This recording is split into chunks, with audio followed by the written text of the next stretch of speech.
Okay guys, in today's video, I'm tackling the Orc Banner Bearer from the Armageddon box set. But unlike other videos, I'm not going to do the whole thing in the video. The whole thing takes too much time, and that obviously detracts on time I want to spend showing you guys specifically how to paint the banner.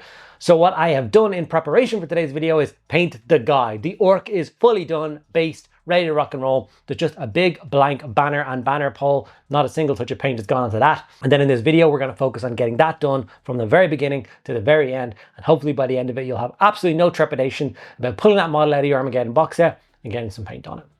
Before I get into it though, huge thank you to everyone there that continues to support the channels in all the myriad of ways it is possible to do though. Liking the videos, watching them, commenting, and of course, making sure you are subscribed. Please do that. And anyway, there goes the extra mile supports you over on Patreon. Thank you guys so much for that continued support. Obviously that keeps the lights on and the cameras rolling. We do a whole bunch of things that hope to keep you guys interested. We give you extra videos, podcast episodes, community showcases over on our Discord channel and all sorts of stuff like that. And we do monthly giveaways. So if you want to be a chance of winning something awesome every single month, then don't forget to check out Patreon, linked down below. Without further ado, let's dive in and get an awesome Orc banner painted up. So this is the miniature we are talking about, the awesome Orc banner bearer from the Armageddon box set. And like I said in the intro, I've gotten the Orc all painted up and based and ready to rock and roll. And we have this beautiful banner to spend and lavish as much time on as we need today to try and make it a really standout piece for the Orc army. It is a standout piece, full stop. And I want that to be reflected in the paint job that I give it. So the first thing I'm going to do is, of course, as per usual, block in my colors so I know what I'm working with. This is the way I've been painting for years. It does give you a very kind of distinct ugly stage where the model does look kind of not great. After all the contrast is on and after it's been shaded down, it looks rough. But that's, in my opinion, where the fun begins. When I'm blocking in the base coats, that's literally all I'm doing. It's not the enjoyable part of painting. I'm not looking for perfection. I'm looking to try and be kind of as neat and tidy as possible and choose colors wisely. And then when I knock it all down with a shade, that's going to give me a beautiful base coat to then build up all those colors to the stages and to the kind of level that I want. So I know for the first bit of this video, you're going to be watching me paint this and be like, what is this buffoon doing to this banner? But I promise if you stick around to the end, I get something that I feel I'm quite proud of. So maybe if you've got a little bit of patience, stick around, you will see that. So as you can see, I threw a Blood Angels red contrast over kind of all the flat panels of the banner, and then moved on to Iyanden yellow for all of the kind of trims on the side and then some of the symbols. And then we broke out our Black Templar for basically all the other details that exist on the fabric part of the banner. I also used the black for the stitching, so don't forget that on the back part of it, they've gone really all out on this. So this big patch that I'm painting now that's been stitched onto the model, the stitches actually show through on the back of the banner. Same thing with those four kind of metal panels that exist. The rivets for them or the bolts for them are on the back, and it looks really cool. Aggaros Dune for the hanging skulls that are festooned by this banner. Now obviously the bit on the top kind of it is a skull, but it is then encased in armor, so you basically have to do parts of the horns and in around behind the big mask helmet. Maybe it was a previous war boss or someone that the banner boy had an engagement with, a fight, and took his head, decided to stick it on top of a banner. Who knows? A little bit of wildwood for the leather cord holding the skulls on, and then obviously those cords go wrapping around the banner pole itself.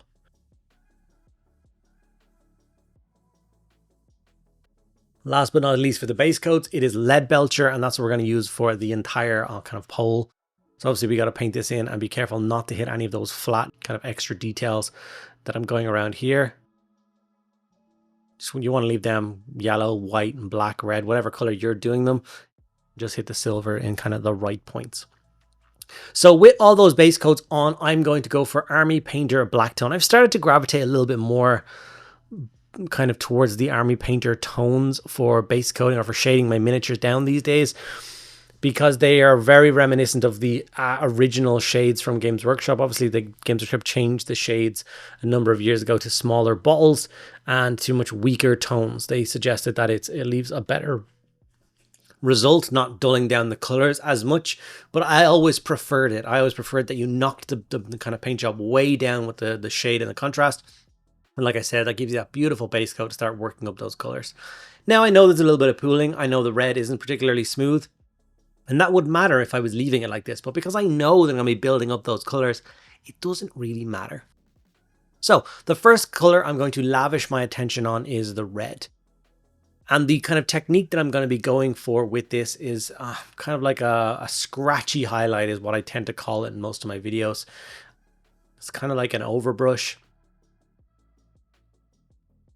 It's basically like highlighting a surface if you don't enjoy glazing. And glazing is very good, and I do quite enjoy glazing, but it takes an awful lot of time.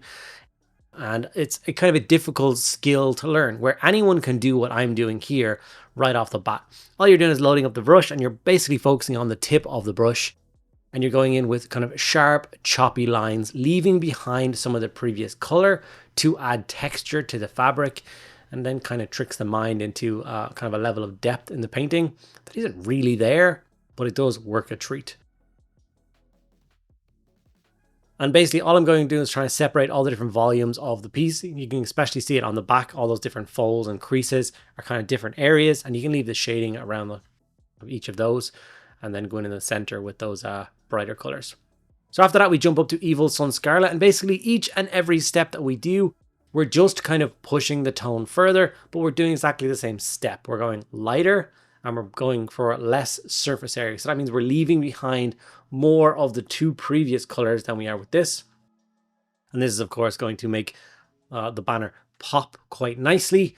And like I said, add a lot of depth to the color.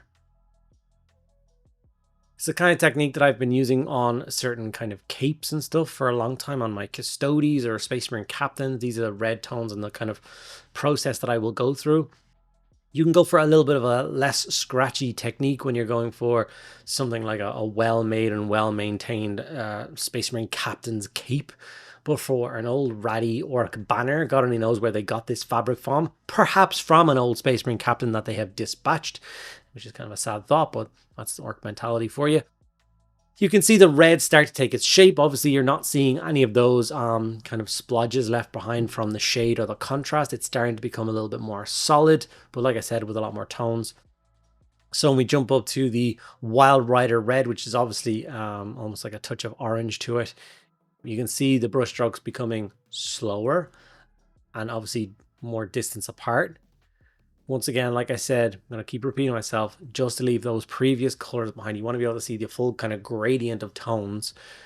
And this will kind of trick the mind into the fact that you put a lot of effort into this, when realistic you didn't. Like, honestly, there is one more step after this. That's going to be Tau Light Ochre. And this is an extremely light touch on those red sections. A really kind of last final highlight. And it looks like you spent a whole lot of time, but honestly, the amount of brush work I did for the red sections of this banner would be maybe 10 minutes. And I would say it would be less. Like the Mephiston red, maybe that took 4 minutes. Then every stage is less and less. So maybe 3 and then 2 and then 1 minute for that. Like, you know what I mean? It's only 5, 6, 7 minutes to get the red from it being base coated and washed to being finished.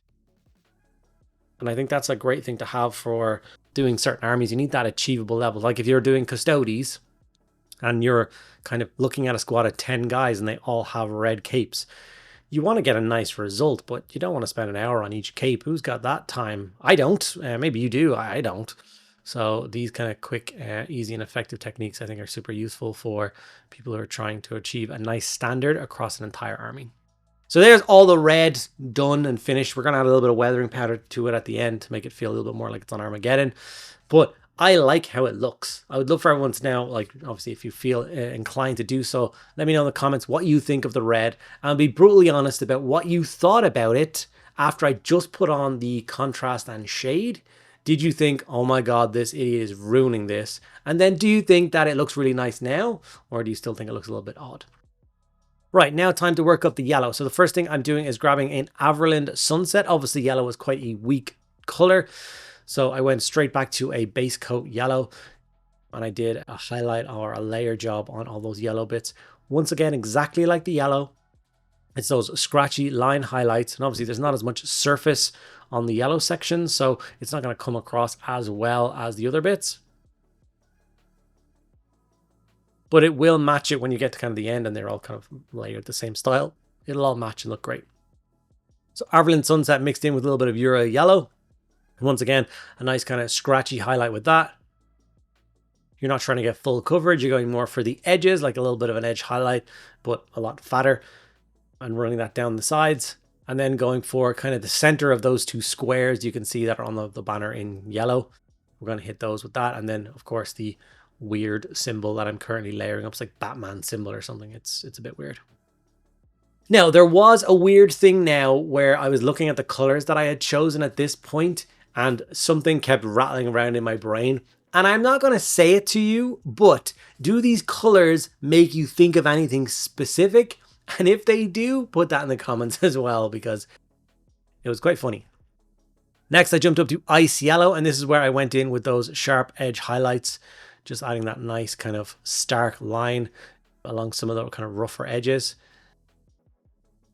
And this will, of course, like I said earlier, help it tie in with the red, because we went to such extremes going from like into almost oranges and yellows for the highlighting of that. Then we nearly have to go into kind of bones and whites to highlight the yellow to make those two kind of tones match, because tones are such an important thing when it comes to painting. Time for Corvus Black to be the first layering for the black sections. It was obviously the outer part of that awesome symbol in the middle. And then the bottom half of the orc jaw, that's off the banner top. That's going to get done with Corvus Black as well. And then the other two squares. Obviously, I'm doing the symbols on the banner pole as I'm going along. If I'm doing the red, I'm doing the red bit, black, black, yellow. You know what I mean? As I'm going along, those extra glyphs that are on the banner pole are getting painted up. Corvus Black here is almost like a tidy up session. We're making sure the yellow is nice and tight and sharp, so that when we go back in with the next tone, this is where we can add the scratchy lines in with the black. This is the Corvus and Mechanica Standard Grey. We're going to mix those 50-50 and then go in with a nice little highlight of those. Making sure to do it on all the stitching, obviously reversing the banner to make sure the stitches that come through on the other side are getting the same kind of love and attention and looking really nice and sharp.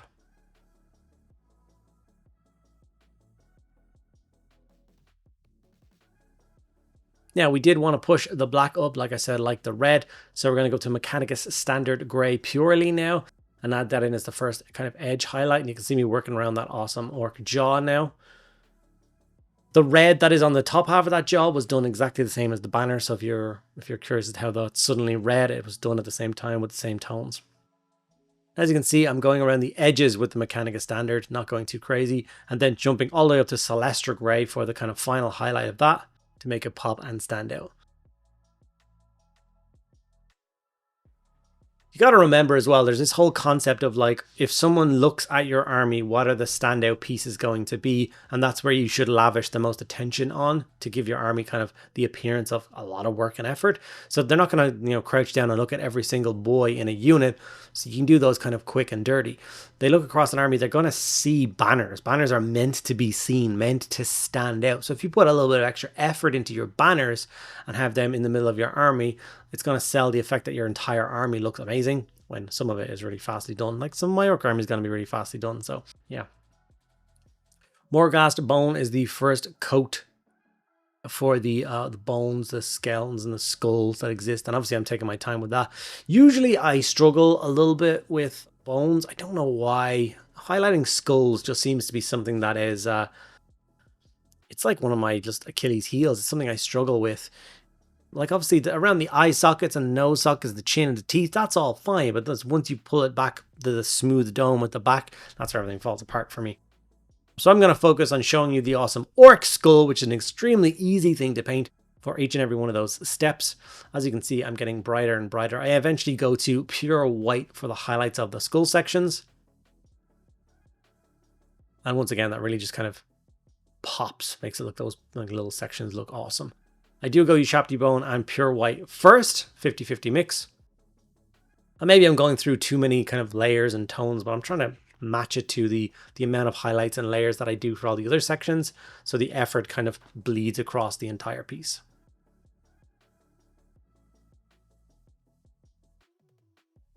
Obviously carrying this through to the bone that exists on the banner pole topper thingy as well. Some of those horns are visible, and there's some skull kind of bits on the back as well. Leadbelcher was brought in as the final bit to tidy up that banner pole. As we can see, we're going in with just very simple light highlights on that section. It's also a great step to tidy up anything we missed with any of the other colors. If we accidentally hit the banner pole, this is going to tidy it up nicely. You don't have to worry about it too much. This is once again one of those steps that no one's going to really notice. And with that, we've kind of completed the painting aspect of the banner. We are now going to move on and add some transfers. I've done a million transfer videos before, so I'm not going to go in and show you exactly what I did. I just picked out 4, 5, 6, 7 transfers that I put on the banner, which may seem a little bit excessive.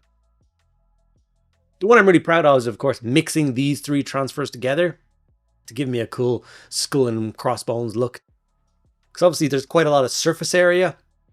And I couldn't actually find my Armageddon Orc transfer sheet, which is very irritating because that probably had a larger one. I was working with some of the older transfers. And I had to make do making a transfer slightly bigger to fit that much kind of volume. After that, I've got a bit of yellow rust that I use for making the bases blend in with the kind of Armageddon setting a little bit more. And I like having this dust run up the kind of boots and the legs of the orc. And obviously, if he's carrying this battlefield banner, you know, across a war-torn Armageddon, the wind and the dust is going to blow up some of that. So it's going to be covered in the banner. And the last step is to give it all a nice matte varnish, which will obviously help all of that pigment stick, dull it down a little bit, and give us our finished orc banner ready to be deployed alongside a big honking squad of 20 orc boys and led into battle. I am incredibly proud of the final result that I did achieve with my orc banner. Got a couple of pictures here of it in a dark setting and a light setting. Hopefully you guys enjoyed this one that's kind of primarily focused on just the banner as opposed to working on any other details. If you like that style of video and you want more of them in the future, please do not hesitate to let me know in the comments below. Thank you guys so much for sticking around at the end of the video. I'll see you in the next one.